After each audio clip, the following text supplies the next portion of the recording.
नमस्कार। आज हम कंप्यूटर्स की 5वीं पीढ़ी की पड़ताल कर रहे हैं। जी। हमारे पास जो जानकारी है वो बताती है कि ये दौर 1980 से शुरू हुआ और आज तक चल रहा है। और इसका जो मेन फोकस है वो है आर्टिफिशियल इंटेलिजेंस यानी एआई पर। बिल्कुल। तो चलिए इसको थोड़ा खोलते हैं। ये जो नाम है 5th जनरेशन, ये कहाँ से आया? सुना है जापान ने 1982 में ये नाम दिया था। हाँ, सही सुना है। 1982 में जापान ने अपना एक बहुत महत्वाकांक्षी प्रोजेक्ट शुरू किया था, 5th generation computer systems, FGCS। अच्छा, FGCS। हाँ। और उनका मकसद क्या था इससे? मतलब क्या बनाना चाह रहे थे वो? देखिए, उनका सपना काफी बड़ा था।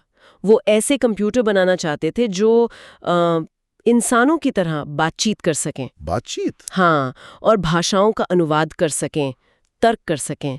मतलब सिर्फ कैलकुलेशन करने वाली मशीन नहीं, बल्कि सोचने वाली मशीन। सोचने वाली मशीनें, ये तो सुनने में बहुत आगे की बात लगती है। पर ये होता कैसे है? मतलब कौन सी टेक्नोलॉजी इस्तेमाल होती है इनमें? इसमें कई सारी चीजें एक साथ काम करती हैं। एआई तो है ही, जैसा आपने कहा। हाँ। साथ में है पैरेलल प्रोसेसिंग। Parallel processing? मतलब एक ही वक्त में कई सारे प्रोसेसर मिलकर काम करते हैं। इससे स्पीड बहुत बढ़ जाती है। अच्छा, ओके। और फिर है नेचुरल लैंग्वेज प्रोसेसिंग, NLP जिसे कहते हैं। NLP, हाँ। इसकी मदद से कंप्यूटर हमारी भाषा, मतलब इंसानों की भाषा समझ पाते हैं और उसमें जवाब भी दे पाते हैं। और ये सब मुमकिन कैसे हुआ? मतलब चिप्स में भी तो कुछ बड़ा बदलाव आया होगा ना? बिल्कुल बिल्कुल। यहीं पर VLSI और फिर ULSI टेक्नोलॉजी का कमाल है। VLSI, very large scale integration. जी हैं। और फिर ULSI यानी अल्ट्रा लार्ज स्केल इंटीग्रेशन।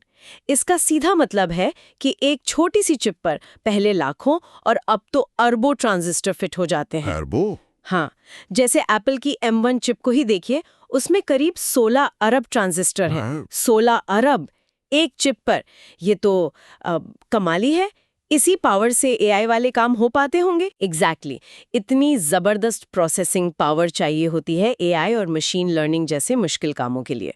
तो इसका असर असल दुनिया में कैसे दिखा? कुछ बड़े उदाहरण हैं इसके? हाँ, कई हैं। आपको IBM का डीप ब्लू याद है? हाँ, चेस वाला। वही 1997 में उसने वर्ल्ड चैंपियन गैरी कैस्परोव को हराया था। तो हाँ, वो तो बहुत बड़ी खबर थी। वो एक तरह से मील का पत्थर था। दिखाया कि मशीनें खास कामों में इंसानों से बेहतर हो सकती हैं। और उसके बाद? उसके बाद IBM का ही वॉटसन आया। उसने जेपडी जैसा मुश्किल क्विज शो जीता। अच्छा, वो भी सुना है। उसमें तो भाषा की समझ जरूरी थी। बिल्कुल। वॉटसन ने दिखाया कि मशीनें इंसानी भाषा की बारीकियों को समझ सकती हैं। और फिर हाल में गूगल डीप माइंड का अल्फागो, वो गो गेम वाला। जी, उसने गो के वर्ल्ड चैंपियन को हराया। और कमाल की बात ये थी कि उसने खुद ही सीखकर ये महारत हासिल की थी, डीप लर्निंग से। खुद सीखकर? ये तो एआई का एक अलग ही लेवल हो गया। सही कहा। तो डीप ब्लू, वॉटसन, अल्फागो, ये तो बड़े खास उदाहरण हो गए। आजकल हमारी रोजमर्रा की जिंदगी में ये कहाँ दिखती हैं? अरे, आजकल तो ये हर तरफ है। हमारे फोन में जो वॉइस असिस्टेंट है, सिरी है, गूगल असिस्टेंट है। हाँ, वो तो रोज इस्तेमाल करते हैं। घरों में एलेक्सा जैसे स्मार्ट स्पीकर्स। ये सब NLP और AI का ही नतीजा है। अच्छा। और तो और सेल्फ ड्राइविंग कारें जो बन रही हैं, उनके पीछे भी यही 5th जनरेशन वाले सिद्धांत ही काम कर रहे हैं। सेल्फ ड्राइविंग कारें भी? वाह! तो फायदे तो साफ दिख रहे हैं। बेहतर फैसले, ऑटोमेशन, बातचीत आसान होना। लेकिन कुछ दिक्कतें या चिंताएं भी हैं इससे जुड़ी हुई? हाँ, बिल्कुल है। देखिए, एक तो इन टेक्नोलॉजी को डेवलप करने में खर्चा बहुत आता है। ये सस्ती नहीं है। वो तो है। फिर कुछ नैतिक सवाल भी उठते हैं, जैसे प्राइवेसी का क्या होगा, डेटा सिक्योरिटी। सही बात है। और एक बड़ी चिंता नौकरियों को लेकर भी है कि ऑटोमेशन से कहीं जॉब्स कम तो नहीं हो जाएंगी। हाँ, ये डर तो है। और एआई में कहीं अनजाने में इंसानी भेदभाव या पूर्वाग्रह ना आ जाए, ये भी एक मुद्दा है। अच्छा, ये भी ध्यान रखने वाली बात है। और हाँ, क्वांटम कंप्यूटिंग की बात करें, जिसे इसी पीढ़ी का हिस्सा माना जाता है। हाँ, क्वांटम कंप्यूटिंग। वो अभी भी काफी हद तक एक्सपेरिमेंटल है। मतलब उस पर काम चल रहा है, लेकिन वो अभी पूरी तरह स्थिर या भरोसेमंद नहीं है। एक और बात दिमाग में आ रही है, वो जो जापान का ओरिजिनल FCCS प्रोजेक्ट था। हाँ, सुना है वो अपने सारे लक्ष्य हासिल नहीं कर पाया था 80s 90s में। मतलब वो जो इंसानों जैसी सोच वाली मशीन बनाना चाहते थे। हाँ, ये बात सही है।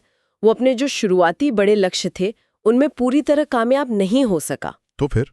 लेकिन दिलचस्प बात यह है कि उस प्रोजेक्ट ने अनजाने में ही सही उस रिसर्च और डेवलपमेंट की नींव रख दी जिस पर आज का एआई बूम खड़ा है। अच्छा, मतलब वो फेल होकर भी एक तरह से सफल रहा। कह सकते हैं। आज हम जो जेनरेटिव एआई देख रहे हैं, जैसे चैट जीपीटी वगैरह, हाँ, वो तो आजकल बहुत चर्चा में है। या क्वांटम कंप्यूटिंग में जो तेजी आ रही है, वो कहीं ना कहीं उसी 5वीं पीढ़ी की सोच और कोशिशों का ही नतीजा है, उसी का विस्तार है। तो संक्षेप में कहें तो 5वीं पीढ़ी ने कंप्यूटर को सिर्फ हिसाब किताब करने वाली मशीन से बदलकर एक तरह से सोचने और प्रॉब्लम सॉल्व करने वाला साथी बना दिया है। बिल्कुल सही। कैलकुलेशन से इंटेलिजेंस तक का सफर। तो भविष्य में क्या लगता है, अगला कदम क्या होगा? देखिए, जो संकेत मिल रहे हैं वो ये हैं कि शायद अगला बड़ा कदम क्लासिकल एआई और क्वांटम एआई को मिलाना हो सकता है। Quantum AI? हाँ, साथ में बायो कंप्यूटिंग और न्यूरोमॉर्फिक चिप्स, यानी ऐसी चिप्स जो इंसान के दिमाग की तरह काम करें। इन सब को मिलाकर कुछ नया बनाने की कोशिश हो सकती है। दिमाग की तरह काम करने वाली चिप्स? जी, और यहीं पर एक बड़ा सवाल उठता है जिसे हम सोचने के लिए छोड़ सकते हैं कि मशीनें आखिर इंसानी सोच के कितना करीब पहुंच सकती हैं। और अगर वो पहुंच गईं तो दुनिया के लिए, हमारे लिए उसकी क्या मायने होंगे? ये शायद आने वाले वक्त का सबसे बड़ा सवाल